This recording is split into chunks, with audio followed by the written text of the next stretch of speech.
में हम झांसी के विद्रोह के बारे में पढ़ेंगे।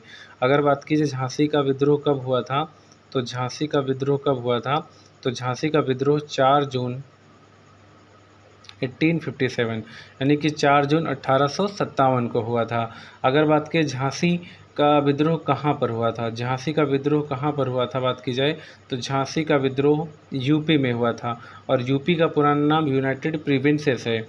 और झांसी का शासक कौन था, तो झांसी के शासक कौन थे, तो झांसी के शासक थे गंगाधर राव।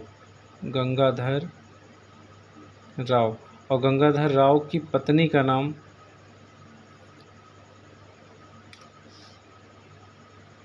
गंगाधर राव की पत्नी का नाम रानी लक्ष्मीबाई था।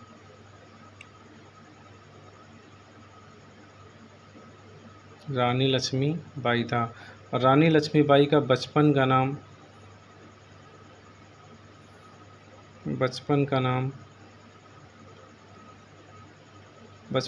मनु था और इनको रानी लक्ष्मीबाई को महल परी के नाम से भी जाना जाता था। मतलब रानी लक्ष्मीबाई को महल परी के नाम से भी जाना जाता था। जो शासक गंगाधर राव और रानी लक्ष्मीबाई थे, इनके कोई भी संतान नहीं थी, तो इन्होंने एक दत्तक पुत्र को गोद लिया था। एक दत्तक पुत्र मतलब गोद लिया हुआ पुत्र। तो इन्होंने एक पुत्र को गोद दिया था जिसका नाम था दामोदर राव। तो शासक जो गंगाधर राव थे, उनका कहना था कि हमारे मरने के बाद या हमारी मृत्यु के बाद जो झांसी का उत्तराधिकारी बनेगा वो दामोदर राव बनेगा। लेकिन ये बात अंग्रेज़ों ने इस बात को मानने से इनकार कर दिया, क्योंकि लॉर्ड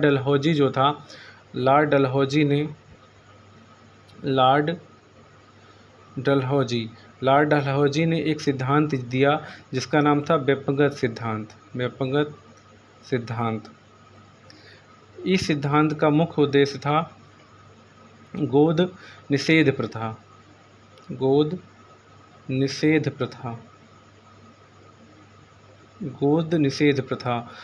निषेध प्रथा मतलब था जिन रियासतों के जो राजा हैं उनके कोई भी संतान नहीं है, तो वो दूसरे के पुत्रों को अपना उत्तराधिकारी नहीं बना सकते हैं।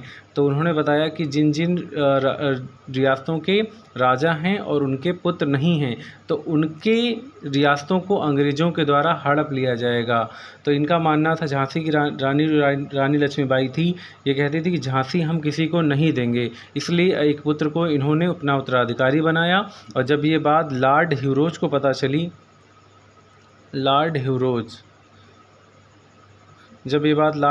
पता चली कि झांसी के शासक गंगाधर राव ने अपना एक उत्तराधिकारी बना लिया है, तो उन्होंने पूरे किले की जो है घेराबंदी कर दी। और तभी रानी लक्ष्मीबाई और लॉर्ड ह्यूरोज के बीच में संघर्ष हुआ। इसी घटना को झांसी के विद्रोह के नाम से जाना गया।